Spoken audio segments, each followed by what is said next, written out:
welcome to another episode of Some of Our Parts, the podcast where two friends talk about the movies that add up to make us who we are. I'm Lindsay. And I'm Jim. And this week we continue with our Christmas theme. We have made it slightly easier on ourselves this week because we only watched one movie, but it is Jim's pick. So, Jim, tell us what you had us watch. This one it was kind of tough. I have a lot of Christmas movies, but I decided to go with 1987's National Lampoon's Christmas Vacation. A couple of things. One, I still think it's laugh out loud funny at some of Hmm. the sight gags.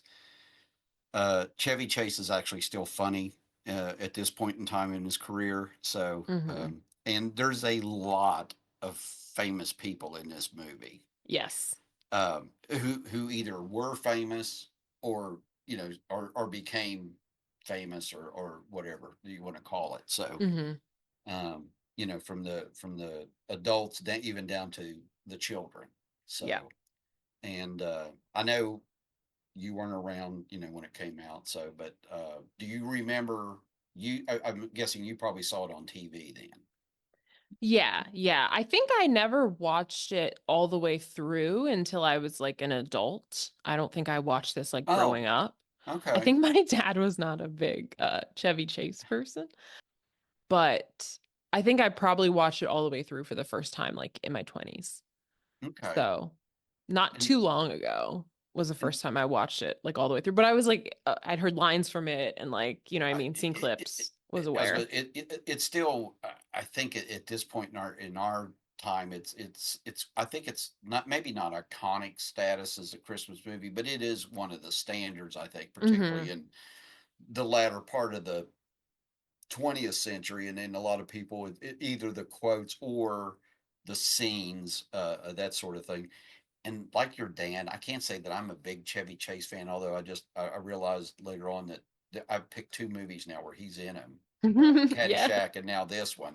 Yes. But I have to say it, uh, Caddyshack. I don't think he was the main part. I still think Rodney Dangerfield was the star of that movie.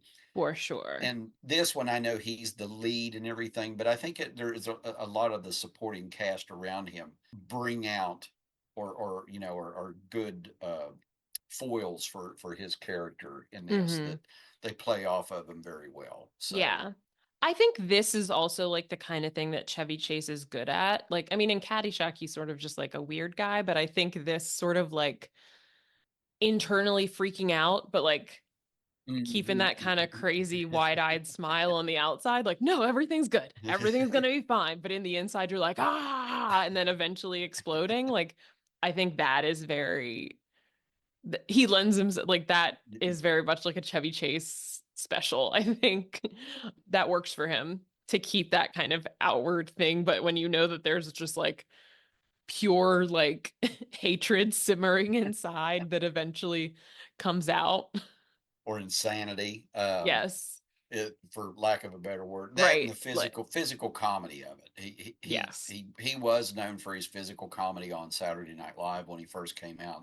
The Hmm. falls and the Pratt falls and stuff like that. And I think there's a lot of that in here.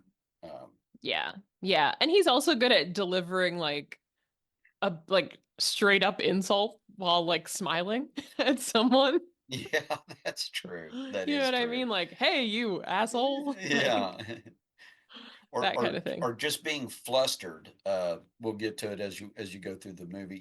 Things where he just gets a little overwhelmed and he tries to cover it up or he tries to Hmm. compensate. Hmm. By just either oh I'm sorry or that sort of thing. So It's yeah, all gonna be fine. And I mean, I think that's the gig of like all the vacation movies, right? Like just think about and then it builds to the end. Like in vacation, right? It's like right. all this stuff is happening, and he's like, I'm holding it together because we're gonna get to Wally World. And then we get there and it's closed, and he's like, I will straight up kill you if you don't yeah. let us in there. Sorry, folks. The park's closed. The moose should have told you at the entrance. Which again starred one of my favorites, John Candy. Yes, So like great. But yeah, I think that that like energy is very Chevy Chase can give that energy Hmm. very well in like a funny way where you're like you could see in his eyes you're like, "Oh, this man is about to lose it." Yes, He he's is going to on the snap. verge. And then eventually in all these movies he does. And luckily, so far, no one's died. So, Yeah. Yeah. Just kidnapping and yeah, he's more like the funny version of Michael Douglas in Falling Down. You, yes. you know, where life just becomes so unbearable that, like you said, he goes off the deep end. But thankfully, he doesn't actually kill anybody. Although, like you said, there is kidnapping involved, Yeah, light kidnapping. and Um chains. I mean, So and like he doesn't do it no, directly. He no, just yeah, wished for it. right, right. I was gonna say, yeah. So yeah, He he would just merely be an accessory. right. I was gonna say he ordered, not even ordered it. He just sort of requested it. I So wish someone would do this. And then, well, yeah, he had a very exactly. generous family member who It- obliged. yeah, and obviously had the set of skills needed to take to accomplish the task. So You know what? Everybody brings something to the table. well, I like to think it's because Eddie was a veteran. Yes. He had He his he he, I have a he very particular set of says skills. skill exactly. So Eddie, we'll get into it, but Eddie does mention that he gets his health care at the VA. Woo woo. So, And I'm what great healthcare it appears to be. hey, they They fix they that metal plate. they exactly, so now his wife can run the microwave. So Yeah, with that. Randy Quaid starring in a very stretch role for him, a Mhm. crazy guy. Yeah, so I think of him like Randy Quaid. I'm like, he's this and he's the crazy guy in Independence Day. And then you see him in real life and it's like, oh, that's just him. life imitates art. So Yeah, yeah. or something like that. I know. So he's been in he's been in a couple of other movies and I always liked him as an actor. I've seen him in a couple of other things. The Long Riders, the Western, where he played one of the younger brothers. So, Hmm. but anyway, and Dead Solid Perfect, he played a golf pro, and Oh, he was actually good. I mean, he was kind of odd, but he still had brought it a little bit. But he's Eddie's a good character in this movie. So yeah. and Randy I think gets every bit out of it. So Surely does. Surely does. I'm also going to give a shout out to Eddie's wardrobe. I think that they really filled in the character with the wardrobe. we'll And we'll we, whoever found we'll that rusty RV. well, we'll get to the wardrobe part then. So I have some comments about the wardrobe. I'm sure you do. I'm sure you do. Well, before we get into the movie, so it's directed by Jeremiah Chechik, who also directed Benny and June, and there's a 90s movie called The Avengers. It has nothing to do with Marvel. Is it Uma Thurman is in it? Uma Thurman and Ray Fiennes Yes. play the characters from the Avengers TV series Yes. from BBC back in long ago. John Steed and Emma Peel, Yes. Yes. So the Jeremiah late Chechik great also. Diana Rigg. And when it comes to the writing, this is another John Hughes joint. This is actually based on a story that he wrote. So he wrote a story for National Lampoon magazine called Christmas 59. And so he adapted his own short story to write this. So I will not run through all of John Hughes's catalog again. We talked about it in when we talked about planes, trains, and automobiles. So listen to that. But I mean, he's responsible for like so many iconic movies. He was involved with so many. If there's a movie that came out in like the 80s or 90s and it takes place in Chicago, he probably wrote it or directed it or produced it. So And like this one is no different. exactly. So, So you like the Brat Pack movies, Planes, Trains, and Automobiles, Ferris Bueller, Home Alone, all those. So yeah, I mean he had quite a run. yeah, Uh, I mean, I think that like I don't know, like American movies would not be the same without John Oh, I Hughes. agree. Like, Oh, I wholeheartedly agree. Yeah, and think of all the people whose careers he either started or helped either Right. maintain or launch. Chevy Chase was, certainly was, a star at this point Mm-hmm. in his career. But like we talked about, there are a lot of other people, and he got accomplished actors Mm-hmm. to appear in maybe less than roles that really played out their dramatic abilities and played it mostly for laughs. Yeah. But they all did a good job. So Mm-hmm. the most Mm-hmm. flattering of roles. It wasn't, but we had some heavy hitters in this. Yeah. Yeah, So definitely. Well, so I guess getting into the movie, it opens with a kind of fun, like cartoon short with a little like song, Christmas Vacation song playing.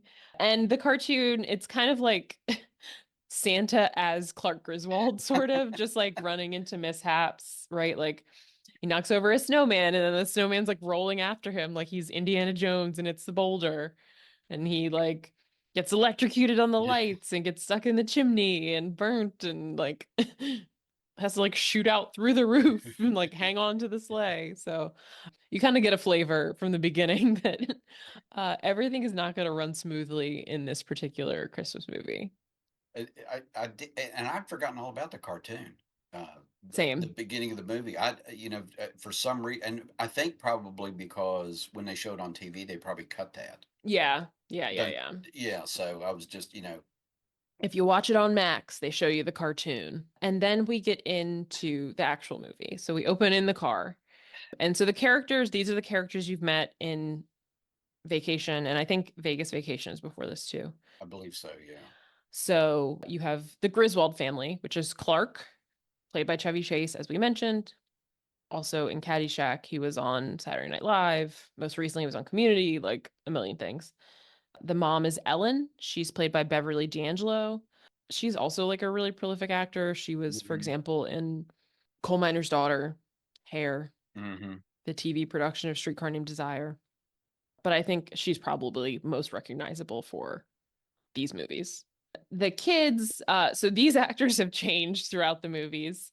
So the kids are named Audrey and Rusty, or Russ. They call him Russ all the time. Mm-hmm. In this movie, Audrey is played by Juliette Lewis, another very prolific actress. We met her dad, played the gravedigger in Mm-hmm. Salem's Salem's Lot. Lot. Mm-hmm. But Juliette Lewis, she started being, I think after this, kind of started being in a bunch of movies like in the 90s. Cape Fear. She was the Yes, daughter in Cape Fear. that's correct. She was in Natural Born Killers. She was in What's Okay, Eating Gilbert but Grape. There's a movie that I liked when I was a kid called The Other Sister. She was in that. It's kind of problematic because she's playing an intellectually disabled woman. mm-hmm. She was in Enough with Jennifer Lopez. Most recently, she's been in the show Yellow Jackets. Oh, okay. I've She's heard of the also show. like a rock star. She's a band and stuff. Russ is played by Johnny Galecki, who I think people now would most recognize for The Big Bang Theory. He played Leonard on The Big Bang Theory. He was also on Roseanne. He played one Mm-hmm. of the kids on Roseanne. So he again he's a person who kind of after this sort of launched to stardom a bit. So the family is in the car. They're in their station wagon. And this, I think we talked about this before that I was like, I remember a scene in a movie with like someone singing Christmas music very operatically. And it was this because Yeah. they're singing, "Oh, come all ye faithful." But he's like, "Oh, come, let us adore him." And then they launch into Clark and Ellen, and then they launch right into Deck the Halls. And the Mm-hmm. kids are just like, why are we doing this? Yeah, Russ is sort of like he's just pretending to be asleep, I think, and then Audrey is just like giving that lame look, like yeah, that Yeah. was good, by the way. So Thanks. I was a teenage girl Lindsay once. just nailed it. So by the way, for It's those it's of you, a natural face that exists in the musculature of anyone who's been a teenage girl.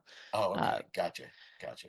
so they're going out to the countryside because Clark insists on cutting down a Christmas tree, even though there are perfectly good Christmas tree lots everywhere. He's like, "No, we need like this is the tradition of our forefathers." While they're driving, some guys in a rusty old pickup truck are riding his ass, which he doesn't like. Ellen's like, "Just let him pass you. Don't worry about it." Well, as the guys pass him, I love this part. He's like, "Hey, kids, look, a deer." So they look the other way and he gives them the finger as they pass him. But then as soon as they get in front of him, they slam on their brakes. So they're just being jerks. And he almost like he's like fishtailing basically from slamming Right. on his brakes so hard to not rear end them. So then he's like, okay, well now I'm gonna pass them. And then it's like they are sort of playing this game, and then they pass him again, and he wants to pass them, but a huge semi truck hauling logs, like full like trees, comes up behind him, and he ends up like kind of stuck under it. I did put great stunt driving, by the way. So that was Yes. because they're going down the road at a clip, and that car is right underneath there, and it's staying It like there. slipped right into like Yeah, the it was space good. between the wheels. I was like, this is Hmm. like a Mad Max movie. Yeah, wasn't it though? Because I thought he was going to go all the way over to the other side. I thought so, but he just hovered right in there. Ellen's like, Clark, we're under this truck. And he's like, yes, honey, I know. That's with a smile, though, with a smile. Yeah, he's got that, yeah, that look on his face like I can do this, and then well, maybe They end not. up sort of careening to the other side of the road. There's a snowplow coming directly at them. He sort of hooks it right, and they end up in a snowbank, basically. And he's like, oh, well, here we are.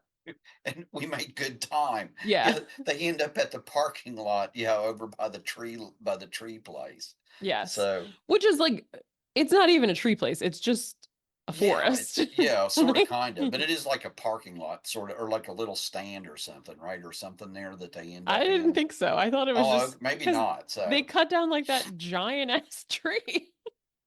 well, that was the other thing. Remember, I they walk all the way out in the woods, yes. and poor Audrey is frozen. Yeah.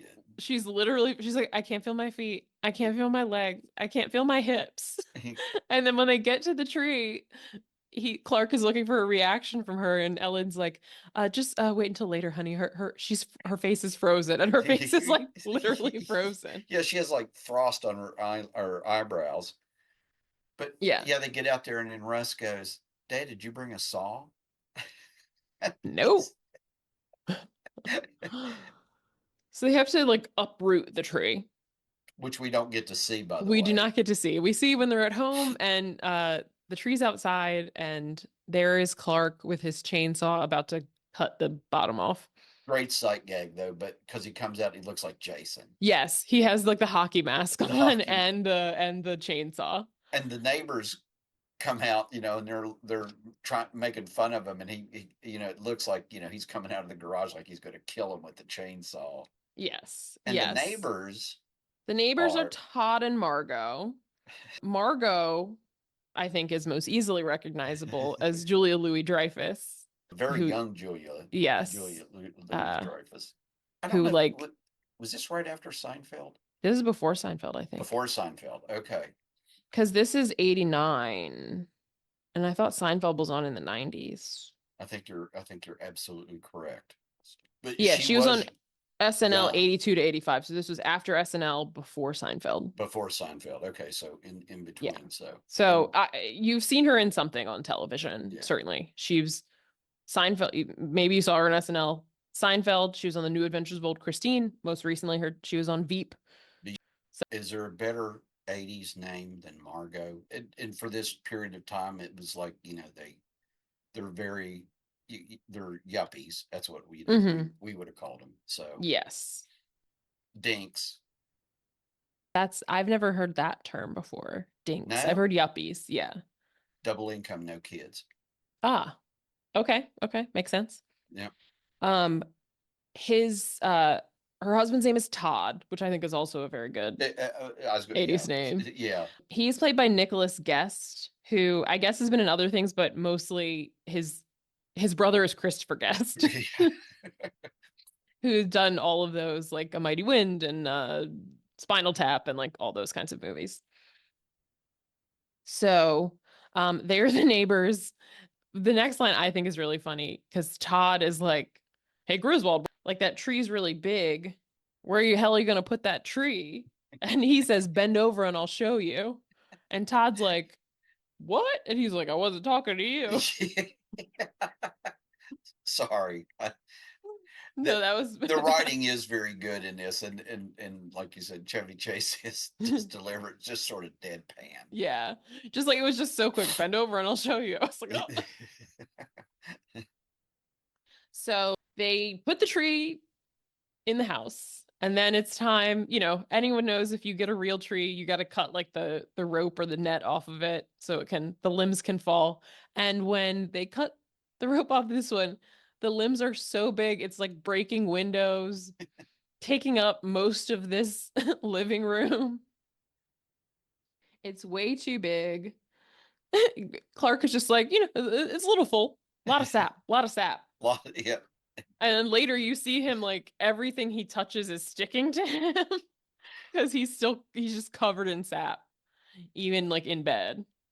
Again, I wrote, the sight gags just keep coming, and then, because yeah, it's reading the magazine, he's tearing Yes. the pages. And then when he's like cuddling with Beverly D'Angelo, like his hand sticks to her hair. Hmm. I had to write down. I do like his wife's nickname for him, What did she call him? Like Sparky. Sparky. I was gonna say, well, Sparky. So, it and really works when we get to the it, lights. but because they talk a little bit about how he tries to make things. He expects things to be perfect and everything like that. And he goes, Yeah. when do I ever do that? And she just starts reciting like events like ball games, parties, dances, Birthdays, dinners. anniversaries. Yeah, yeah. Like, Good night, honey. yeah, because they're talking about both sets of their parents are coming and they do not get along. And he's like, it'll be fine. It'll be fine. She's like, okay. Yeah, And because his whole dream of this is to have the big family Christmas, and yes, like a big perfect family Christmas. Everybody's here. And also part of that dream leading into this next scene is he's going to have this Christmas bonus that he can announce to everyone and he's going to use it to put in a pool and he's already put down a deposit on the pool that he does not have money for, but he's just counting on this Christmas bonus. boy, if that ain't the 80s, Mhm. living beyond your means. Oh yeah. Just saying. Um, this is also the scene where they're in the office. He's trying to like kiss up to the boss a little bit. The boss, who is played by Brian Brian Doyle, Doyle Murray, who we also saw in Caddyshack. And you may sorry. no, it's all good. We all have these overlaps, right? That's the cool thing. Brian Doyle Murray, he's the guy in charge of the caddies in Caddyshack. He's also Bill Murray's brother, which if you like look at him, you can tell. So he plays Frank Shirley, the boss. But this is a funny scene, and you were talking about this, Jim. So the boss is sort of followed by his like gaggle of underlings, and Chevy Chase is going, Merry Christmas, kiss my ass, kiss his ass, kiss your ass. Happy Hanukkah. And as I told you, some friends of mine, we still do that, like around the holidays and stuff. We'll if we're in a gathering and people realize it's from this movie, if they're our age, and that's what we'll do. We go, Merry Christmas, kiss my ass, kiss your ass, kiss his ass. So it's just funny. Yes.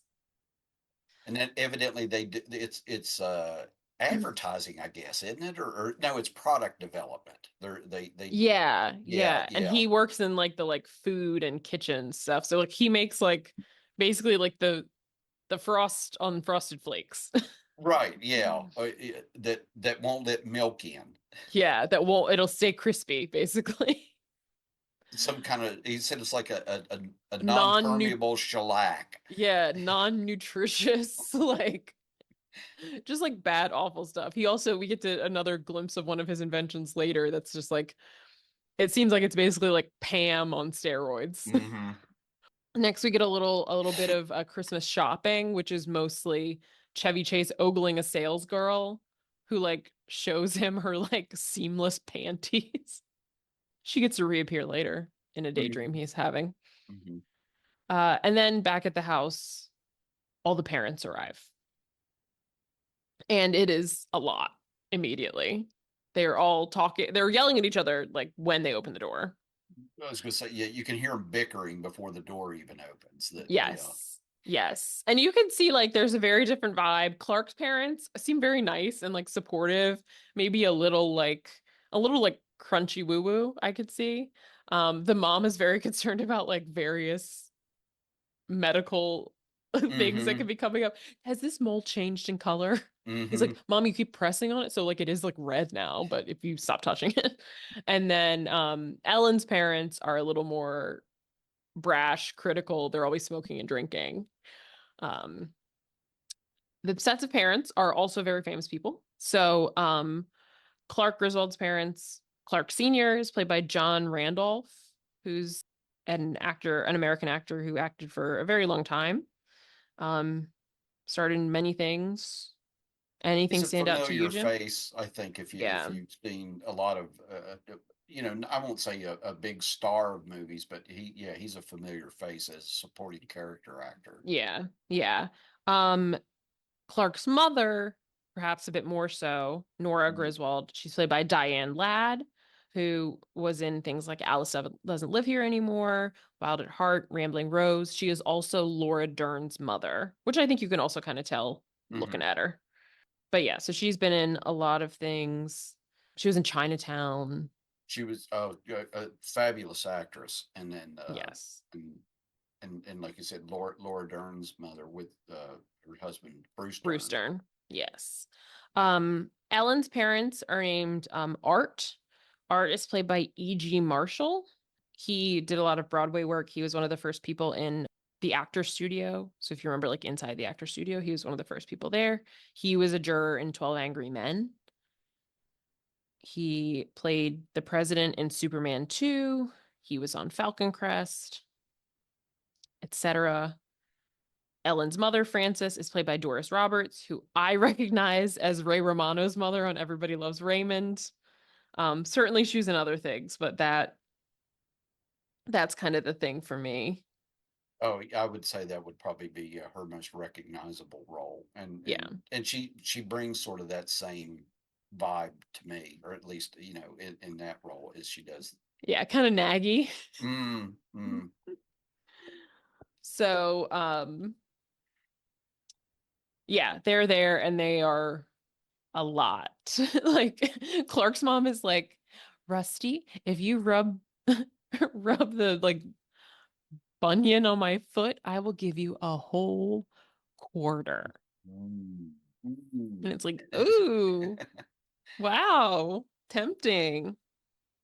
And now is the time. I think this is kind of one of the most like iconic pieces of this movie, the lights. We get into Grand. the lights. So there's a lot of like it's a Agreed. whole saga hanging up these lights and getting them to work, right? We get a lot of psych gags and physical comedy. It's a ton of lights, first of all. Like I always joke, my mom likes to have a lot of lights up, and I'm like, it's National Lampoon's Vacation, Christmas Vacation. Like, I think anytime anybody refers to anybody that sort of overdoes it, it's like, oh, it's the Griswold house. Oh, yeah, it's you're Clark Griswold. Yeah. yeah. So, and it starts going bad like immediately, right? Like he gets up on top of the ladder, and then the ladder, it's one of those like two-part sort of sliding ladders. It just slides down. And then he's trying to staple the lights to the house and he staples his shirt. Staples his glove. Yes. Yeah. Um, I also love kind of meanwhile, other people are doing stuff inside, by which I mean the grandpas are sleeping in front of the TV, which is a very grandpa thing to do.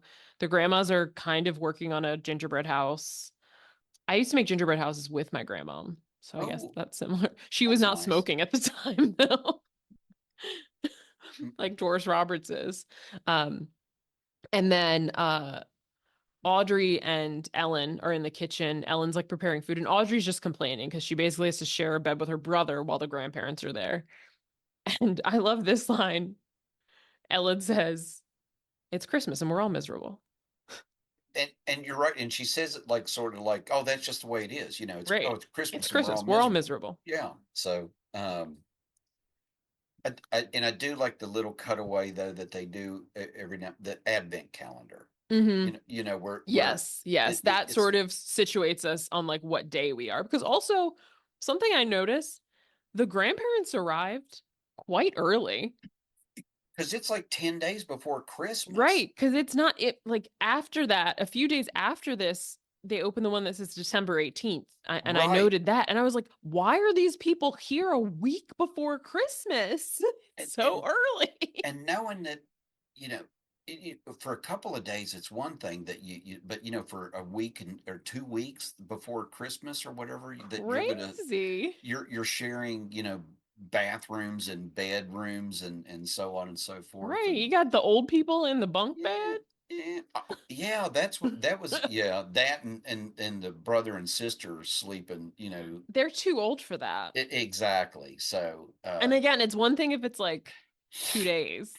It's like a week and a half. well, not only that, but I mean, so the guy sleeps on the boy Right. sleeps on the floor, Get him a sleeping bag. Get him an it, air mat. it, Were air or mattresses a thing in 1989? I don't know.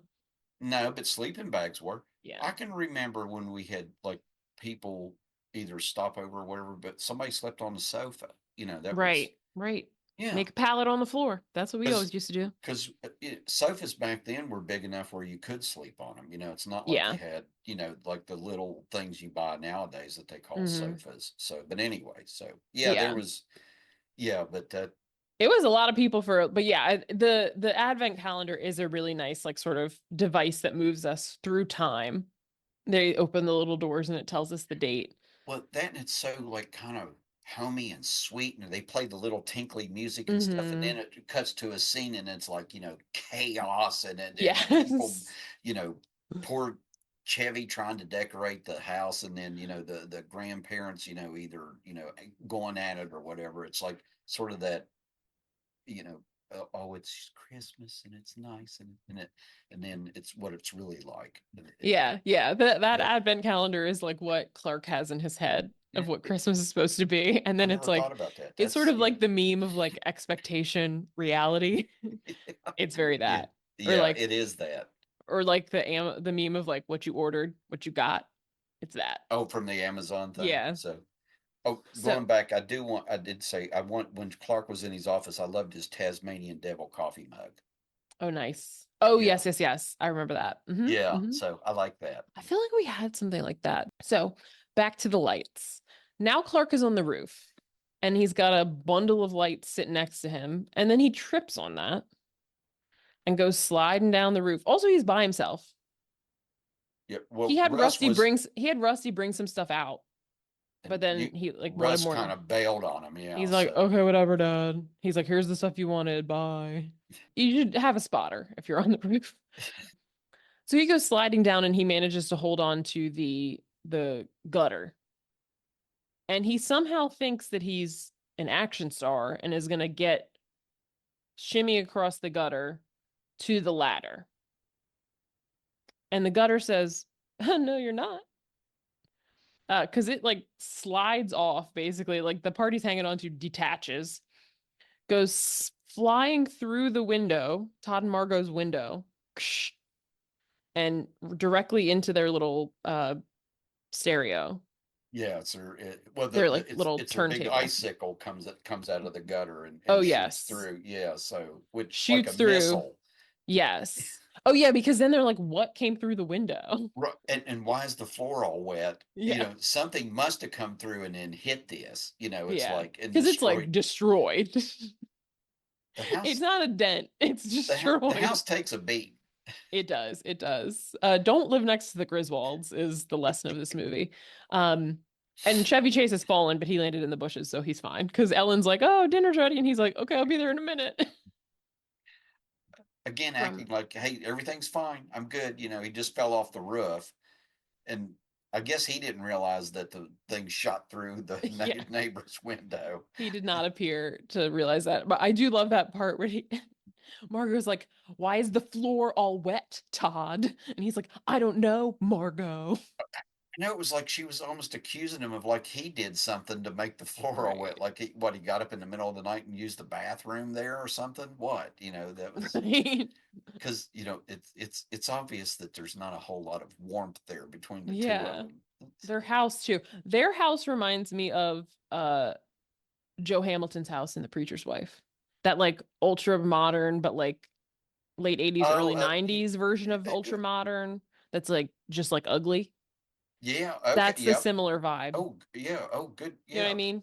good. Yeah, good comparison. Yeah. Because that house was so ugly. Oh my God. Anyways, it is time for Clark to show the family the lights, to show them his masterpiece. He's like, drum roll, please. Joy to the world. And then nothing. Nada. And of course, Clark's parents are like, it's okay, Clark. You'll figure it out. Da, da, da. And Ellen's parents are like, wow, Griswold, this is great. Yeah, all that work for nothing, you know.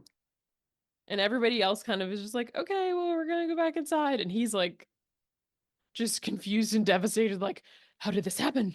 I checked every bulb. What is going on here? Also, the electrical safety here is not it.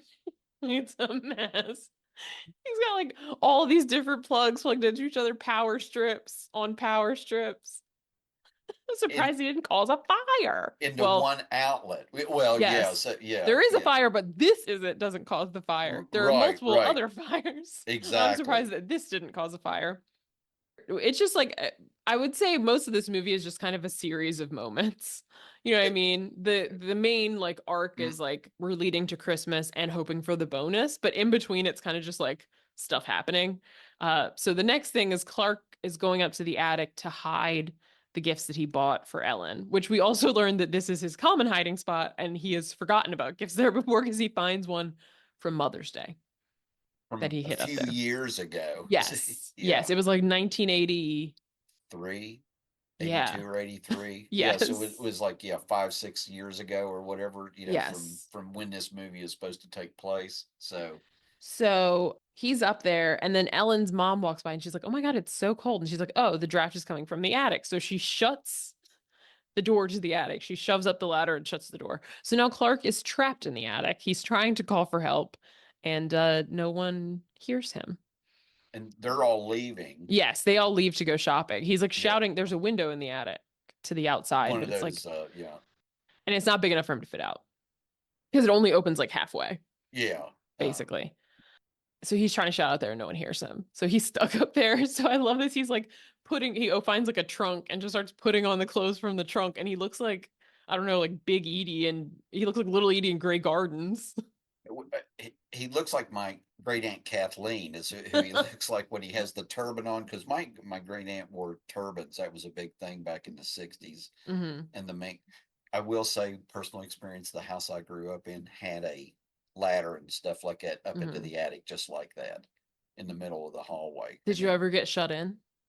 I never did because I was terrified to go up in there. I went up there because we used to store stuff up there in the attic, and then you would go Mm-hmm. up there and I hated going up there because I was Yeah. scared. It was, but Mm-hmm. I was little, but yeah, that's where we kept all the Christmas decorations, but that's in the middle of we had a little hallway and then in the ceiling, that's where that came down and the Mm-hmm. ladder folded out. I just always was terrified of that. So Yeah. I don't know if we had one in the house I grew up in. because we didn't have a basement. We had Oh the yeah, we had a attic. basement. Yeah, we didn't have a basement. So yeah, he's stuck up there. Then he finds some old home movies and is watching that. And then he's sitting on the ladder part. And then when Ellen comes home, she wants to store some stuff in the attic. And she pulls it down and he comes crashing down. Oh, but even before that, actually, he makes a hole in the floor Oh, onto the bunk into bed. the bunk bed on the kid's Yeah. bed, but we don't see him actually fall on Alan, though. Which No. I'm assuming that's what happened. Yes. We don't get to see that part. Yes. But yeah, the old him sitting there watching it, and he's crying watching these old Yes. Christmas home movies. In like silk gloves, the silk turban, and like a mink coat. Yeah, and trying to keep warm up in that attic. So Yeah. I can attest to that. The attic was cold. I mean, I imagine it would be. Yeah, in the His also wintertime. didn't appear to have like any insulation in it. Well, no, yeah. Well, I was going to say our house was built in the '30s. I don't think there was any insulation in the entire house actually. So, Oof, chilly. oh, it was cold. So anyway, Um, we try again with the lights. He's trying to figure out, and it's still not working. But Nora, Grandma Griswold, happens to flip a switch and it comes on. But at this point, Clark has like stepped away. This is sort of like a who's on first moment. This is the sort of like hijinks of like that level. Hmm. And he's like, it's not working. So he goes to tinker with something, but his mom flips the switch and the lights come on. And Ellen's out there like, oh my God, look at it, look at it. But also the lights are so blinding that the neighbors are like, I can't see. And it shuts the lights off in like the whole neighborhood until like the someone at the nuclear power plant flips on the nuclear backup. Yeah, Homer Simpson over there. on the auxiliary. I know, I love that, and and then you see the lights come on in the rest of the town. That's a great shot. Yes, yes, you get the sort of aerial shot. Yeah, Um, and then and then it's so funny because it sort of just like keeps going for a few minutes of like Clark comes back and he's like, oh, I did it. But then like Ellen flips the switch off and he's like, no, what happened? Because he thought it was like this additional cord he plugged in. But then like they get turned back on. Eventually they're back on. Meanwhile, the neighbors are just falling all over the place, knocking all their shit over because they're like alternatively blinded and plunged into darkness. like so like knocking over all their vases and running into each other and just full slapstick. But finally, like the lights are on and the family comes out and they're all so happy. Clark is like tearing up. uh, he cries a lot in this movie. I mean, about Yes. these, these moments. So Yes. Ellen's parents aren't not as excited, but that's their vibe. But everybody else is very excited. And then you know who else is excited? His cousin Eddie and his wife Catherine. And Clark is so enraptured by his lights that for a moment he's like, thanks, Eddie. And then he's like, double take. yeah, Eddie? Eddie, Why are Catherine. you why are you here? What's going on? So they've decided to surprise them. They have rolled up in the rustiest RV you have ever seen in your life. It appears Classic, it should be condemned. Like it should not, this can't be street legal. classic. So we have cousin Eddie, who is Randy Quaid, as we discussed earlier. He's got the classic like trapper hat with the flaps out, I think, which is just like the look. His wife Catherine, and then they have two kids. There's Rocky, who has uh, Lip a fungus. lip fungus that has not yet been determined what it is, and then Ruby Sue, who used to be cross-eyed and it isn't anymore. So good for her. She got kicked in the head by a mule, and Yes, it she got. uncrossed her eyes. Yes, she had like something had hit her. She fell down a Mm-hmm. well and her eyes got Mm-hmm. crossed, but then she got kicked by a mule and it uncrossed her eyes. So good for that. Also, they're Rottweiler Snots, and you can tell immediately why the dog's name is Snots because Mm-hmm. it's got a lot of it. They're unwelcome guests, but there they are, and Clark's like, "Okay, this is fine. Your family, Woo!" because Um, it's Ellen's sister, right? yeah, or like her cousin. Was it her cousin? I couldn't remember what the relationship was, but it was her. It was Ellen and Catherine are related Yeah, somehow. I think they're cousins. Cousin. That's what Wikipedia says. But then they call him like Uncle Clark or whatever. So which I think makes sense. Yeah, yeah. But yeah, Catherine is related to Ellen, so yeah. And then the rest of them come with her. So they go inside. The dog is inside with them, drinking the water from the tree. And Clark tries to stop him, and Eddie's like, "No, it's okay. The dog will be fine." He's like, "No, but the tree won't be fine because the tree needs water. It'll dry out." I love that because yeah, Clark's thinking on a whole different level than I don't give Eddie a shit is. about your dog. Yeah, exactly. And Eddie's like, nah, that water won't hurt him. He'll be fine. It's like, oh, thanks for worrying about my dog. I ain't worried about your dog. Yeah. So Also, I did notice. Did you notice they're drinking eggnog out of what appear to be Wally World they glasses? are. They're Wally Yes. World eggnog cups. Yeah, the moose, Yeah, exactly. because the handles are I like the love moose those. antlers. Which looks like to be the most impractical thing you can drink eggnog out of. Right. It's like a children's sippy cup. You gotta like hold the Yeah, but the antlers, like, antlers. it would block you from, like, from anyway. So, True. And then now, do you want to bring up Cousin Eddie's wardrobe? Yes, we can talk about that. So we see a few different looks throughout. We get a leisure suit moment, sort of blue leisure suit kind of thing, white loafers. Actually, well, he's wearing that, and he's wearing In the white this scene loafers. with the sweater with the dicky. So that's what Yes. that. And I remember my dad wearing those Yes.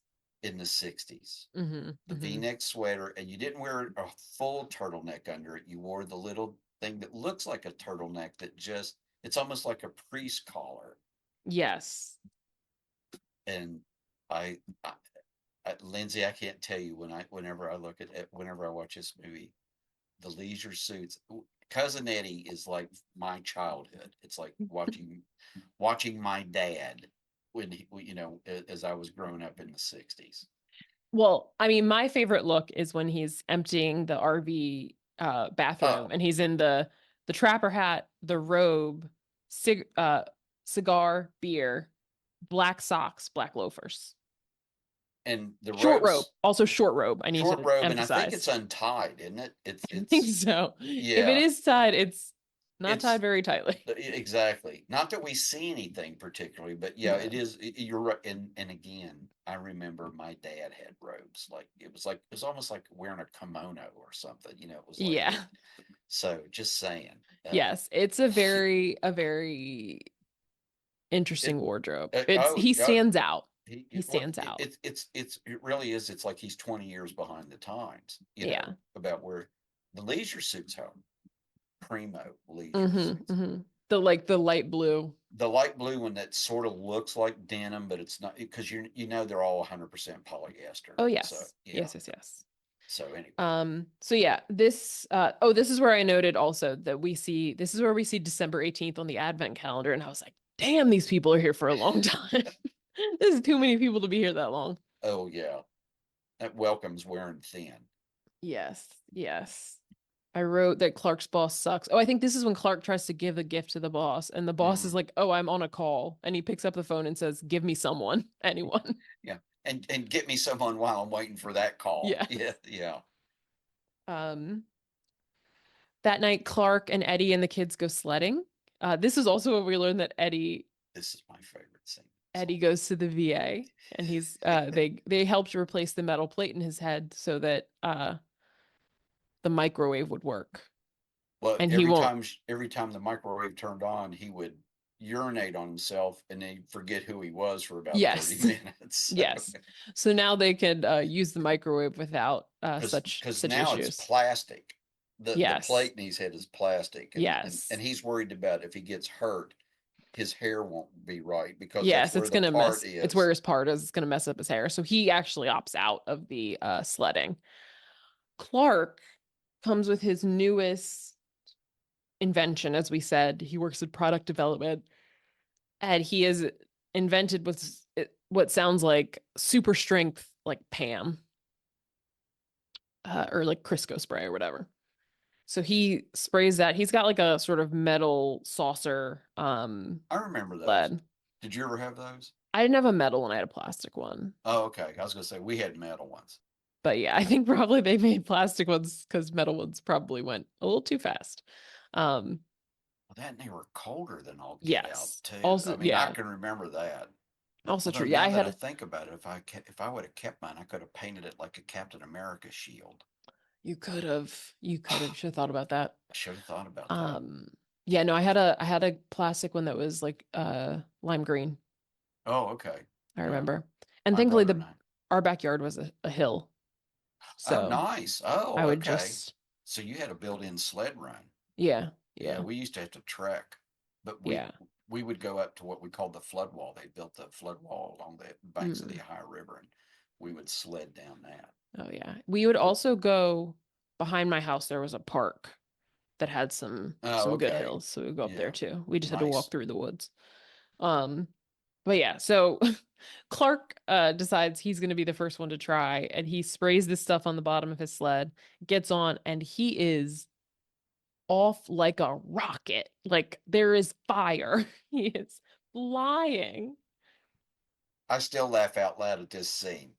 I mean, I just think this is one of the funniest scenes in movies. I swear I do. Yes. It's like he's just gone. Gone. And later when we see the remnants of the sled, it's like burnt out. It's gone. The middle of the sled is gone.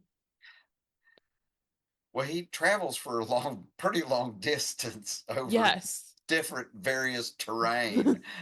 Yes. He just like keeps going. Well, he goes through like snowbanks. He just goes right through them because he's going so fast. Yes. Oh my God, when So he goes through like a forest and he's just he goes going through an and going. outhouse Yes. and goes into a Walmart parking lot, I guess, or a Kmart or whatever it's supposed to be, and on a street where sparks are flying. That was probably the other reason they went to plastic. It was probably a fire hazard. Probably so. The next little advent calendar tells us it's the 21st. It is Clark's last workday, and he still has not gotten his bonus.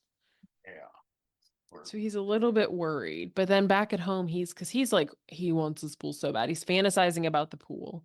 He has a nice little daydream of the girl from the department store coming to swim in his pool and taking off her bathing suit. And of course, just as she was about to emerge naked from the water, little Ruby Sue shows up and she goes, Uncle Clark, are you Santa Claus? He's And like, Ruby no. Sue looks familiar. She does, but she, like on Wikipedia, her name doesn't even like No, highlight. doesn't she look? She for some reason she looked familiar to me. So I don't know She why. does, but I don't know. She looks like the little kid in Mad Max or Road Warrior at the end of the movie, but I know it's not this because that was a boy and Ruby Sue's a girl. But I swear, Oh, I she's thought. one of the kids in Fatal Attraction. She's a little kid in Fatal Attraction. Oh, really? Okay. Hmm. I don't The think one I ain't who loses her bunny.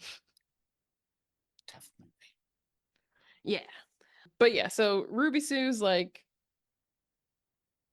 basically she's worried. She and her brother Rocky are worried that they're not getting any presents and that Santa isn't real because last year they didn't get anything, which is sad because, Mm-hmm. obviously that family does not have a lot of money. Clark kind of gives her a pep talk. He's like, of course there's a Santa. If you're good, you're going to get something. She's like, well, last year I was good. I didn't get anything. And Yeah. Clark's like, oh, poor kids. So the next morning, it's like chaos with all of them eating breakfast, but Clark is just staring out the window waiting for his bonus to be delivered. Meanwhile, this is when Eddie is emptying the RV bathroom into the storm sewer. He's like, shitter's full. Classic line. Yes. Uh, again, this is bathrobe, socks and loafers, hat, cigar, beer. He also picks up the sled with a hole burned into it. This is when you see the remnants of Clark's sled. He's like, Yeah. oh, what is that? Clark is worried also because he's like, you can't empty that. This is a storm sewer. Like there's like oil and stuff in that. You can't do that. That could cause a fire if someone lights anything near Right. here. It's like methane gas or something. Yeah. Yeah. And Ellen and Clark talk, and she's also worried that Eddie doesn't have any gifts for his kids. So they're like, we should help. So when Clark and Eddie they're shopping together, and Clark's like, hey, I want to help. When they're Remind shopping, me. Eddie's just putting stuff in the dog food in the cart. Oh, I mean, yes. bags and bags and bags of dog food. I mean, he's like 3 bags at a time for this one damn dog. I mean, it's just, I forgot about that part. I just love that because as they're walking through, and I guess it's almost like a BJ's or a Costco. It reminds me Yeah. something like that. But yeah, every time, and it's not even the same brand. It's like every he picks up 3 bags as one thing, a bag of something else. He's got a 6 pack of Alpo. It's like, and he doesn't have the money to buy it. Oh So no, that's for Clark to buy. yeah, Which you could also tell because Clark is like, "Hey, I want to help you get gifts for the kids." And he's like, "No, no. We don't want charity." And he's like, yeah. "Oh, it's not charity, it's family." And then he's like, "Oh, okay." And produces an alphabetized list. And he also says, and Clark, I want to get you something really nice. So put something on that list for you too, buddy. Yes. And well, we see later what Eddie's idea of special is. um, he listen, he aims to please. Clark did tell him what his Christmas wish was. He In did. all He did. fairness, yeah. So just And I saying, think Clark says this later, and I think it goes true, but his heart is bigger than his brain. it's not a tall bar though. Just saying. It definitely isn't. Definitely is not. And now more relatives come because they didn't have enough damn people in this house. Now we get Uncle Lewis and Aunt Bethany. Aunt Bethany is, they say she's 80 years old. She has to be like 100 years old. 80 years old, 80 year olds are not that bad. But she is played by Mae Questel, who, if you watch this movie, her voice might be more recognizable than her face, because she was the voice of Betty Boop and the voice of Olive Oil from the original Popeye cartoon. I did not know that. Yeah. But when you think back, like her voice, it makes sense, right? Yeah, Because she has yeah. that little high voice. I did Um, not know that she was the voice of Betty Boop and Olive Oil. yeah, yeah. And the uncle, Uncle Lewis, he's played by William Hickey, who was in Prizzy's Honor. He, for people of my generation, he's the voice of Dr. Finkelstein in The Nightmare Before Christmas. So like the sort of like Oh, oh, the doctor who like made Sally and like kind of holds her hostage. That's him. oh. Okay. He does that voice. So, Every movie I've ever seen him in, except for this one, it seems like he plays a mob guy mm. or a gangster of some sort. So, uh, but he has a very distinctive voice as well. I found it so difficult. It's so great. It really is. He's like, So it's Clark, what's wrong with you, Clark? Like that is how his voice sounds to me. yeah, that's a pretty close approximation of how it comes across. So that and his outfit. Oh my gosh. So, well, yeah. So when they come in, Aunt Bethany is a mess. She's so confused about who's who. She hands him a gift. She's wrapped up her cat in a box. Uncle Lewis takes off his coat and his toupee comes with it. And Clark's trying to like put it back on without him noticing. Yeah, because Uncle Lewis is evidently oblivious to the fact that he's no longer has his toupee on. No, he didn't feel the The draft, draft, yeah, I guess. exactly. So, And we continue with these two. When it's time for dinner. Also she's wrapped up her jello mold. So they get that out and put it on the yeah, table. because they said that the other one package is meowing and then the other one is It's leaking. leaking. So, Uh yeah. Beverly D'Angelo was brave because it was leaking green stuff and she tasted it. She was like, that's lime. Um, must be your Jello mold. yes. Yeah. So they put that on the table. She has also made this jello mold with little pieces of cat food in it, which Clark doesn't seem to realize until people are already eating it. But it's okay because Right. Eddie loves it anyways. Yeah, I was gonna say Eddie can't get enough of it. Yeah, So he's into it. Before they start eating, they're like, oh, Aunt Bethany should say grace. And she's like, what? And they're like, and Uncle Lewis is like, say grace. And she's like, Grace died. He's like, say the blessing. And then she says the Pledge of Allegiance. And it is nice. The family just goes with it. Everyone sort of puts their sure, hand over their heart. Eddie stands up and salutes, because He's Eddie's a a veteran. veteran. Right. Okay. And she Come just, on. which is funny because I think my niece did that once, but she was like 3 at the time. What did the Pledge of Allegiance?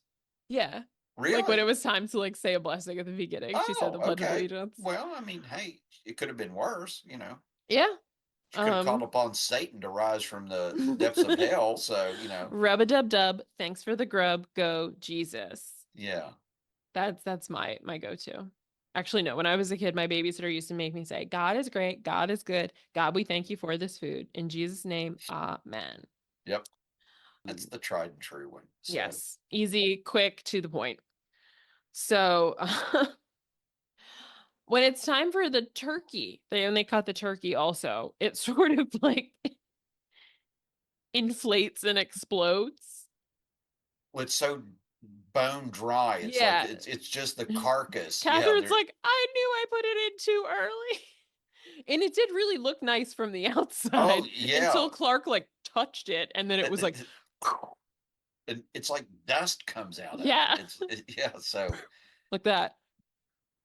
yeah, And it's just they all like sort of gnaw on the skin. It's like they're eating turkey jerky, basically. they're like really grinding on it. So Clark's like, it's a little dry. It's yeah, fine. yeah. It's He's like turkey. he's like trying to pick it out of his teeth and stuff and all the oh gosh. Meanwhile, the animals run amok. The cat is chewing on the lights of the tree, chewing on the wire. The dog has gotten into the trash. And is coughing up a bone or Yeah, something. Yeah. yeah. Yacked Uh, it up, as Eddie yes. said. Yeah. And he's fine, he acted up. Um, Uncle Lewis asks Clark to get him his cigars, except he does it in like the most nasally, obnoxious way. It's like, Clark, go get my stogies. Make And yourself useful. yeah. And while he's in there, Clark's like, oh, the Christmas tree is unplugged. Let me plug it back in. And then we get a nice like Poor cat. the cat explodes, essentially. Like it's gone. It's It is it's fried it's into like fried. a shadow of where the cat used to be. And also it was the cat was hiding under a chair, so now the chair is also useless. It looks like when you see movies about like the Terminator, about the radioactive bomb going off, and then people are vaporized where they sat. Yes. It's sort of like the burnt outline of a cat that's sprawled out. Yes. I Yes. did. So, if in case y'all don't know, Lindsay and I are cat people, so I did feel Yes. bad for the cat. So, but it is it is funny in a very kind of a dark way. So, also, my Yes. cat does like chew on electrical cords. Ooh, well, I better watch know, out. I know, we do. So trust me, we unplug everything before we leave. So, and and speaking of the chair, and then as Clark is taking the chair out to the out to the curb Eddie thinks he'd like to try to clean it up and fumigate it because that's a nice chair. Yeah. Also, I was gonna say, speaking of like nuclear something, you also get a shot of the sewer, which has this sort of green glow emitting from it. And I was like, this is like the sewer where the Teenage Mutant Ninja Turtles were formed. That's what I was going to ask you. That looked kind of familiar now that you The, said that. the That's toxic I couldn't place sludge. it. So yeah, but yeah, it's like this kryptonite or like Hmm. yeah, sort of like yeah. That's how the I forgot how the Teenage Mutant Turtles developed. Yes. And the night just continues in spectacular fashion Mm, it because, gets better. indeed, Uncle Lewis wants to light one of his stogies, and he decides to do so right next to the tree. If you recall earlier, Clark was concerned about the dog drinking the tree's water because it was going to dry the tree out. Well, when Uncle Lewis lights up his cigar, it becomes a fireball. It just goes like poof, up in flames. And Uncle Lewis, once again, oblivious to this until Clark is like, oh my God, my tree. And he's like, well, it looks better than it did before, or whatever. Also, he's on fire. I was going to So, say, and as he turns to look at the tree, Clark realizes that Uncle Lewis's backside is on fire. so Clark has to like rip down his curtain and put it out, Yeah, smothering tackles him fire. to the ground. Yeah. And then someone arrives at the door. Someone's knocking, and Clark wrenches the door open so hard that the guy has the knocker in his hand when he opens it. That's another good sight gag. And he has an envelope. It was supposed to come yesterday, but it fell next to the seat in his car, so he just found it. So, but he's delivering it now. So Clark has his bonus in hand. Everyone gathers around, and he tells them all, I was going to wait to tell you on Christmas, but I'll tell you now that I'm buying a pool. And he also says that the deposit was more money than he had, so good thing this Yeah. bonus came because it's gonna make up that money. He opens it and he like freezes. And Ellen's like, go on, what does it say? It is not, in fact, a bonus check. It is a 1-year subscription to the Jelly of the Month Club. And remember how we said Chevy Chase does the thing of like the sort of stuff is simmering under the surface, but then eventually he blows up. Well, here we go. He tears this up into a million pieces. He stomps over and just chugs a cup of eggnog. And basically, he wants his boss there in front of him so he can yell at him. He has a lot to say. He says, if any of you are looking for any last minute gifts, I have one. I want Frank Shirley right here because I want to let him know about himself. I'll read what he says because it is a Please lot. do, because I can't remember it, but it is Yes. it's great. I want to look him straight in the eye and I want to tell him what a cheap, lying, no good, rotten, foul flushing, low life, snake licking, dirt eating, inbred, overstuffed, ignorant, blood sucking, dog kissing, brainless, dickless, hopeless, heartless, fat ass, bug eyed, stiff legged, spotty lipped, worm headed sack of monkey shit he is. Hallelujah. Holy shit. Where is the Tylenol? That's my favorite part of it. It is. It really is. And Eddie is like, all right, bet, say less. Like The R you can see the light bulb go off, you Yes, the know? RV speeds away. And Clark has truly lost it. He's just outside with a chainsaw, like revving it. The family is like, what is happening? Like, Rusty tries to go talk to him, and he's just revving the chainsaw, and he's like, never mind. Yeah. Let Good me talk, Dad. Yeah, he's like, back yeah, up. And he's like, well, I want another tree. And Todd and Margot, thankfully, have a big sort of pine tree in their front yard. yep. And just at the moment that they're like, should we get a tree? I know that they're like, we think they're tacky, but do you think we should get a tree? And just as they're having that conversation, Clark has cut down their tree and it now comes crashing through their window. But he brings it inside. And this, I think it's he goes in and Ellen is like, "What are you doing?" And he's like, "Well, we needed a new tree." And she's like, "Are you okay?" And he's like, "Oh yeah, I'm fine." And this is like full crazy eyes. Like, Oh yeah. I'm fine. He's smiling, but his Yeah. eyes are giving It's nuts. it's sort of like here's Johnny, I was gonna say Jack Nicholson in The Jack Shining. Nicholson, yeah. It's that, but with a chainsaw. Because he even like he's like walking, he's about to go back down the stairs, and like the top like post of the banister is loose, and he just saws it off with the chainsaw. I fixed the banister. So they're trying to recover. Clark's putting gifts around the tree. He's picking up what was burnt, whatever. And then they hear some noise. Well, first Aunt Bethany hears the noise, and they're like, Uncle Lewis is like, Bethany, you couldn't hear a A dump dump truck through truck a through a nitroglycerin nitroglycerin plant. factory. Yeah. Yeah. But Clark's like, oh no, I hear it too. There's some like little squeaking, little Yeah. squeaking noises. I was like, oh, is there a bird in the tree? No, there's not a bird in the tree. There is, in fact, a squirrel that jumps out and everybody freaks out. Clark's mom like falls down. They all like leave her in there. And then Clark and his dad are gonna go in. They're like, give me a hammer. Because he was gonna cover it with his Santa jacket and then hit it with a hammer. What? And That's then awful. Ellen's mom passes out. She's like, she Yes. because because what are you going to do? I'm going to hit it with a hammer. And she's She's like, like, oh. So then Clark and his dad go in the room. They're gonna rescue his mom. But then the squirrel is holding on to Clark's back. And then the dad goes, squirrel. And then they all go running upstairs. And then they all come running back down. And then the dog starts chasing the squirrel. And mind you, again, this is a Rottweiler. This is a big ass dog. And it's yes, like the squirrel's running on the table, so the dog's running on the table. It's just mayhem, destruction, chaos. it tips over the Like the china cabinet. china cabinet. Sorry. Yes.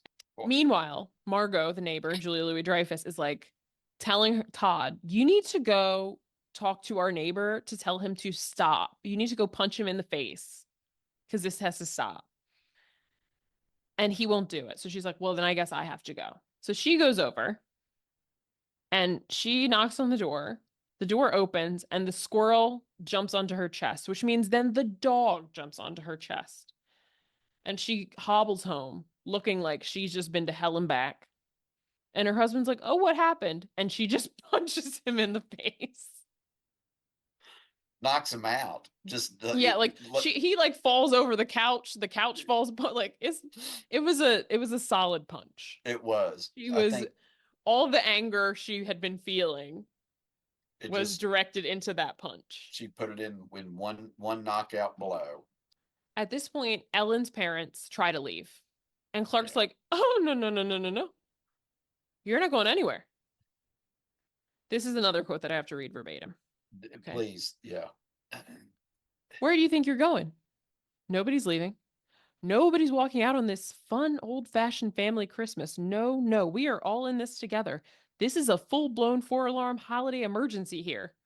We're going to press on and we're going to have the happiest Christmas since Bing Crosby tap dance with Danny fucking K.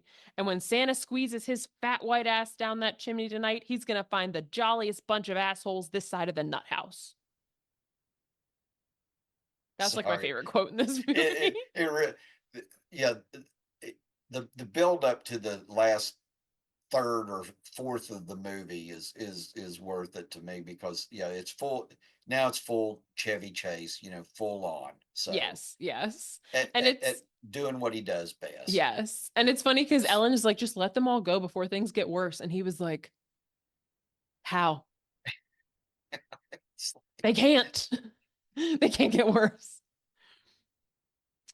But, Clark's dad gives him a pep talk. As I said before, Clark's parents are like nice and supportive. So his dad's like, hey, he basically wanted Christmas to be like when he was a kid. And Right. Clark's dad is like, guess what? I did not have my shit together. Like, you think I didn't feel like this when you were a kid? Right, all the time. Yeah. So That's not what it's about. It's fine. They try to like settle down and like make it fine, right? So Clark is reading "'Twas the Night Before Christmas," which his dad used to always read when he was a kid. So everybody's into it. It actually seems like everyone's kind of getting along. And then the RV pulls back up, and Eddie has returned with Mr. Shirley, Clark's boss, chained up in his pajamas. with a big bow on him. Oh yes, with a big bow. Well, Clark had requested him with a big bow. Big bow. So Eddie's like, again, as I said, aims to please. Mission accomplished. And the boss says something. He's like, what the hell are you all doing? And I love Ellen's like, sorry, this is our first kidnapping. This is our family's first kidnapping. Yeah. This is when Clark says that Eddie's heart is bigger than his brain, which it is. And he's also like, listen, this is really shitty that you didn't give us that bonus. Like, we depend on that bonus. So this is where we get into our, workers' rights. Yeah. Yeah. Stick it to the man. It did make me think of current events. Just saying. little light vigilantism. Basically, Clark is like, it's really shitty that you didn't give us that bonus. People like plan their life around getting that bonus. We've gotten that bonus every year. So like, if you decide not to give us that bonus, that's one thing, but you need to like just say that and not bait and switch with this jelly shit. And eventually the boss is like, you're right. I will give you last year's bonus plus 20%. And everybody's like, woohoo! Clark passes out. Last year's bonus must have been pretty good, yeah, because well, if he was going to buy a pool based on it, I guess, yeah. So plus 20%. Yeah, because you're right, because Clark just, then he does his, Yes, he just fully like goes stiff. Timber. Also, meanwhile, Mr. Shirley's wife has called the police because her husband has been kidnapped from their home. And he's very important, evidently. Yeah, because a fucking SWAT team shows up. First of all, they bust into the neighbor's house. Just again, Those Julia Louis-Dreyfus goes like, quit knocking on the door. If you want in this house, you're gonna have to break the door down. And by God, they do it. They certainly do. Also love that they're playing Here Comes Santa Claus as the cops are. They bust in like every window of the Griswold house. Again, Yep. like they're the friggin' cartel. Hmm. They're like swinging in on ropes. Like what? Coming, repelling down the roof. Right. That I know. I This is love that. like the Yeah. suburbs. Just walk in. But yeah, they're like they all have like long guns too. They're holding the entire family at gunpoint.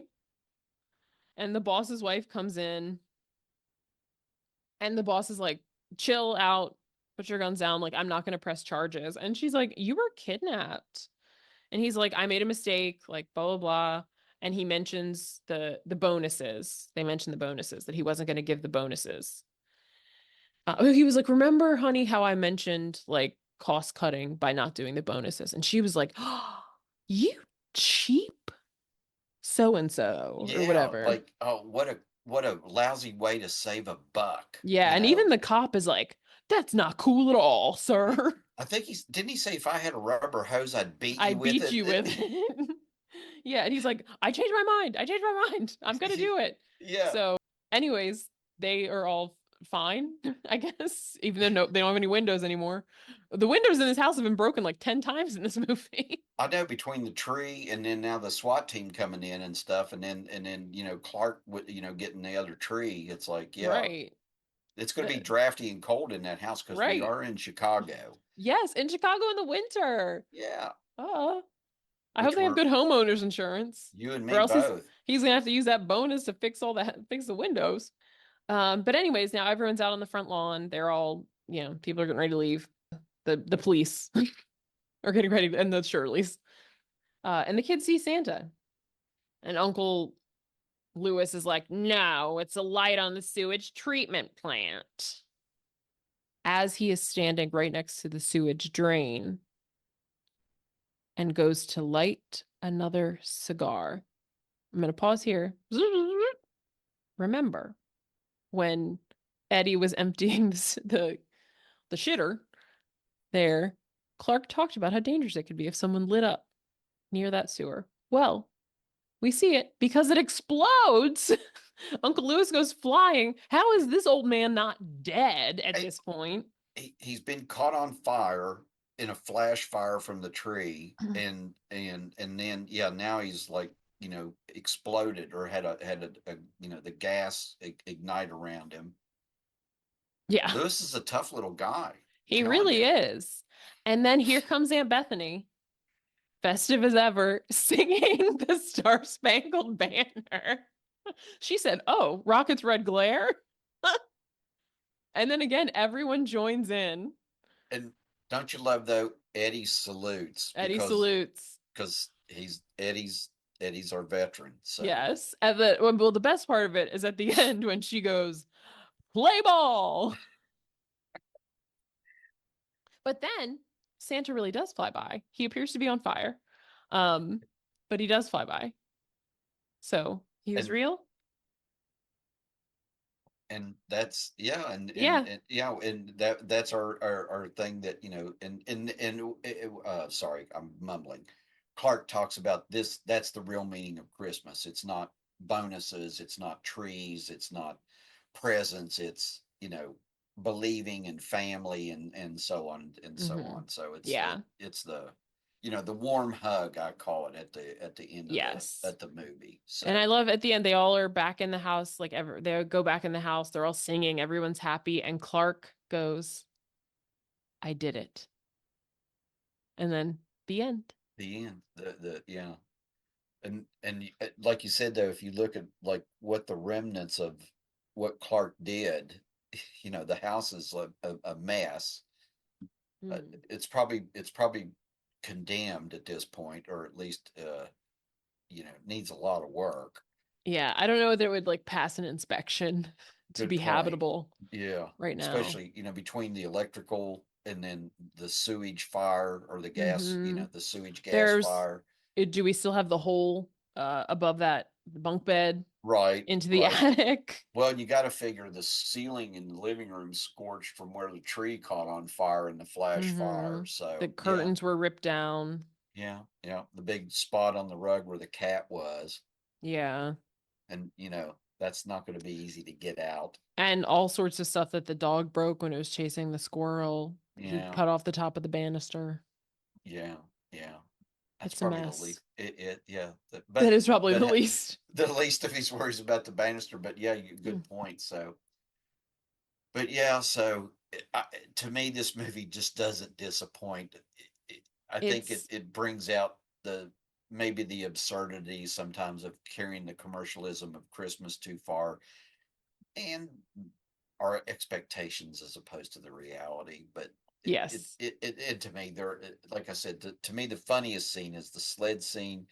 I know that has nothing to do with Christmas per se, but to me that it's just there's laugh out loud. And then when he does his speeches at the end, Mm-hmm. where he calls his boss every name in the book, except without really going deep into cuss words. You know what I mean? I mean Yeah. it's pretty it's almost like PG rated as opposed to R or even X. Mm-hmm. Mm-hmm. The worst thing And he says, like dickless, fat hmm ass, sack of monkey shit. yeah. And then He when he doesn't even talks say the about F word. yeah, and then when he talks about like, oh no, we're all in this together. Then he says the F word, Yes. with Danny fucking K, which Yes. which that again, that's just to me he's at his best in this. Mm-hmm. There's other movies where I don't care for him as much. To me, I think he can be annoying at sometimes, Yeah. but anyway, everybody else was really good. I thought around him, the supporting cast. Beverly D'Angelo is like the voice of reason. Mm-hmm. Russ is the small boy, and Juliette Lewis did I thought a really good job of, like you said, just being the angst ridden teenage daughter. Yeah, for sure. For sure. Yeah, I think that they're great because I think I love that Beverly D'Angelo is like, it's sweet that you're trying, but like, let's like lower the bar a Yeah, little bit, let's right? pull Like, back a it's little bit. Christmas, we're all miserable. Like, that's where Yeah, she's at. come on, But he's like, Sparky. no, it's gotta be perfect. And then, well, you see what happens. Yeah, The pursuit of perfection is, the perhaps you fly too close to the sun. Like, or the road what is it, the road to good intentions, or oh, the road to hell is paved is with good paved with good intentions. intentions. Yeah, there you go. And So they are in hell at some point ooh, in ooh, this. it's on a runaway train. So Oh yeah. Oh yeah. yeah, Yeah. so So I think it is funny because I think there is like an absurdity to it of like all this stuff that we try to do or potentially try to do to like make it like special and then, and I think this is always the thing of it's the lesson in a lot of these Christmas things that like that is not the stuff that like matters about it. right.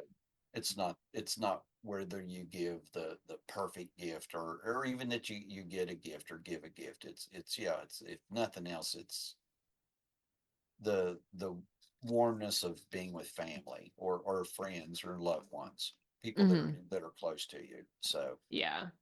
You can and make it special yeah, without it being like, no one has to exactly. see your house from space Although with all the lights.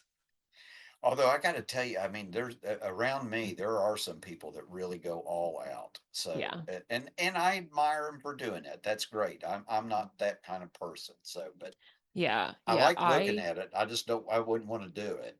Yeah, it's a lot. It's a lot. Yeah, I feel like I have like a good amount and most of my decorations like my mom has given me because my mom is very into it. into it.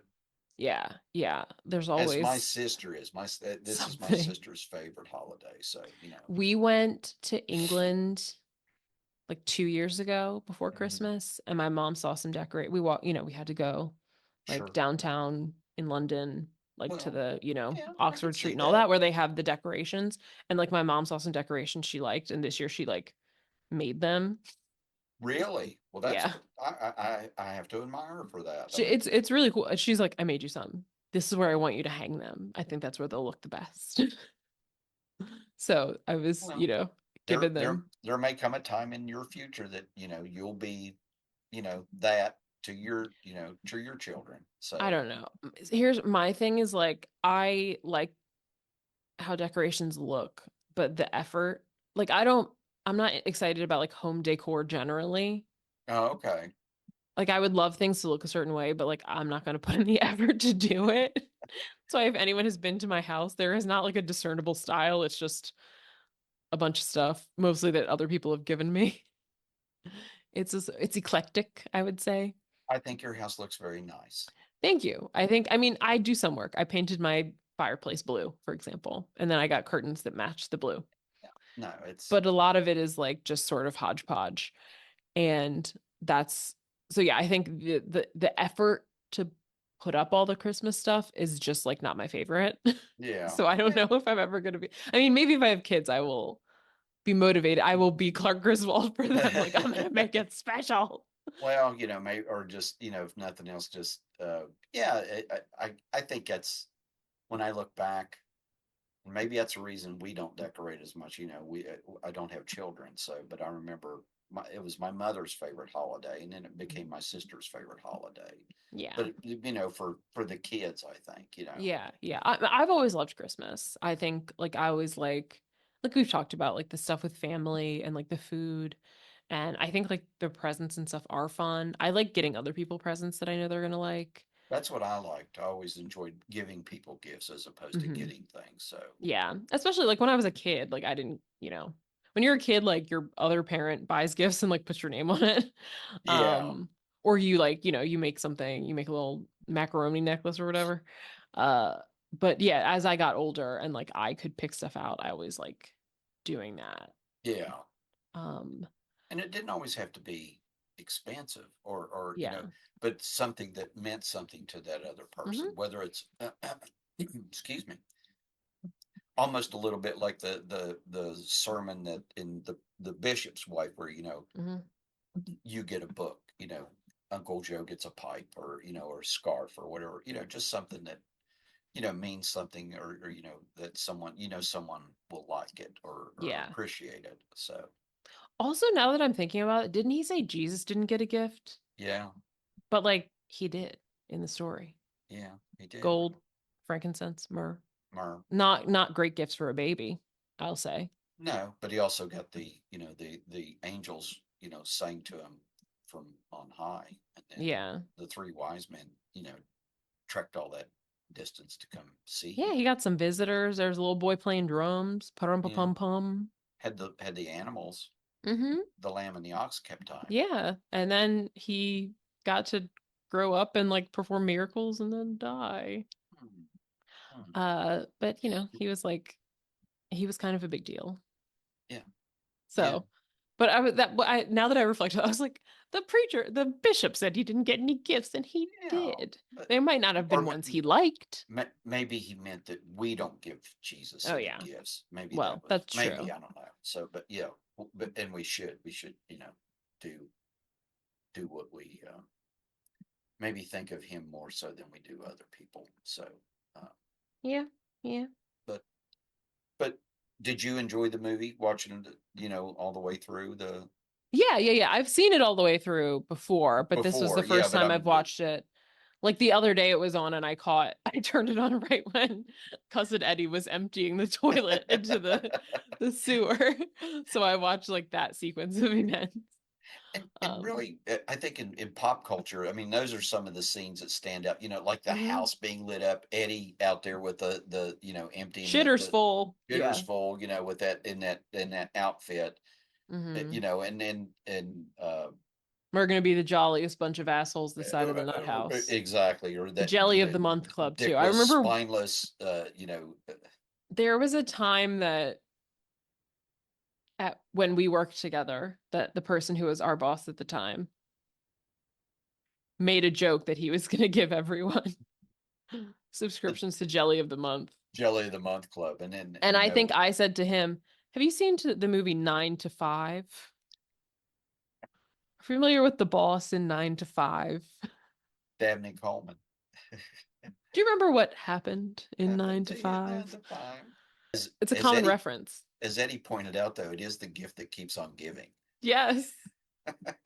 Honestly, like I wouldn't hate it. Uh, make some toast. well, and we You make can make a peanut butter and jelly with other flavors of with jelly. other flavors of jelly, and we've made fun of Eddie and stuff, but in reality, Eddie Eddie does sort of try to look on the bright side of things, Hmm. tries to make the best of things, and stuff, even though, he's, maybe a little off or whatever. But He's a little concrete. He takes things a little literally, mm-hmm, mm-hmm. but like for example, he really enjoyed that Jello with the cat food in it. Yeah. So, well, yeah, I think anything else you want to say about National Lampoon's Christmas Vacation? I hope it's on most of everyone's must-see list during the Christmas holiday season, along with all the, maybe the classics like White Christmas and, the Bishop's Wife or the Preacher's Wife, the ones. But hopefully, this one and, Home Alone, um, Mm-hmm. you know, Elf. I'm an Elf. elf girl. Are you? Okay, so Yeah. Elf's funny, but some of the funnier ones, but yeah, Mm-hmm. this one to me, I think, I just remember when it came out and just, it like I said, to me, it's still laugh out loud. So Yeah.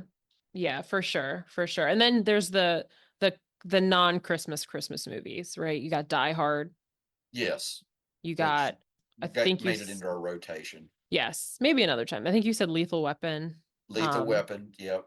Batman Returns.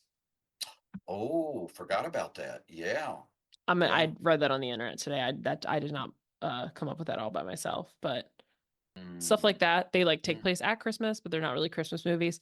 For example, sometimes Freeform puts on Harry Potter movies because they'll have like one scene at Christmas.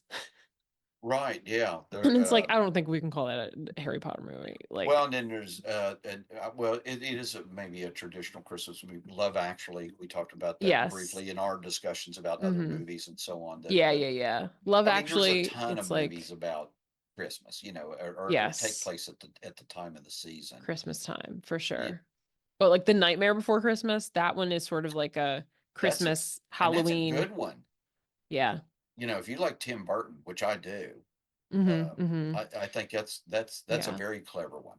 Um, I love my family and I went to like this Christmas lights thing. You like sort of walk through like the woods and there's all these big Christmas light things. And mhm. one of the song they had different speakers playing Christmas songs and they were playing What's This from The Nightmare Before Oh, Christmas. oh, I When like that. like Jack first discovers like Hmm. Christmas Town. Yeah, What's this? What's this? You know?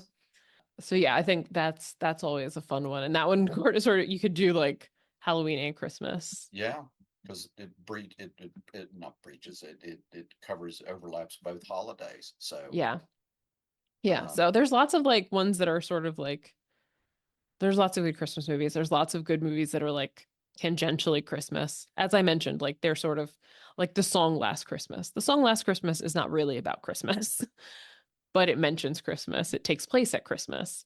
That's how sort of like Die Hard, Lethal Weapon, yeah, oh Batman yeah, it could Returns be any time of the year, are but it like just so that. happens that, yeah. So, and Although also there's a new movie that just came out on Netflix that people are comparing to Die Hard because I think it takes place at Christmas, but I think it's called like Carry On or something. It has Taron Egerton in it from oh, Kingsman. I And don't. he's like a TSA person, and someone's like, there's a bomb in the suitcase. You got to carry it to here, or I'm going to blow up the airport or whatever. But I think it takes place at Christmas time. So they're like, oh, it's like Die Hard. Yeah. So hopefully, Christmas Vacation is part of your rotation. It's been coming on TV a lot. It's been coming on AMC. So I've caught bits of it. So I think it's Mm, always fun to check out. The good thing is too, because as I said, it feels like it's somewhat like a series of kind of vignettes almost. You can kind of tune in and like catch a piece of it and like you will still laugh because you don't really need the context. Uh yeah, any scene you watch, it's gonna be funny. it's almost like, like a series of SNL skits. Hmm. It could be, that are just sort of tied together. So, and again, kudos, I think, to John Hughes, Yes. for the writing and then for the Hmm. premise and so on. And then the dialogue, I think, is really, really funny. And then, like I said, it's delivered expertly by all parties involved. So, Yeah. Yeah. And I think as we said, like this is a cast of people that were either kind of like legends coming in or hmm. became incredibly successful and prolific afterward. Oh yeah. So it's a Um, big like right like early role for Julia Louis Dreyfus and Juliette Lewis and Johnny Galecki and like you got friggin' Betty Boop in this movie. yeah, and So E.G. Marshall. mhm. When?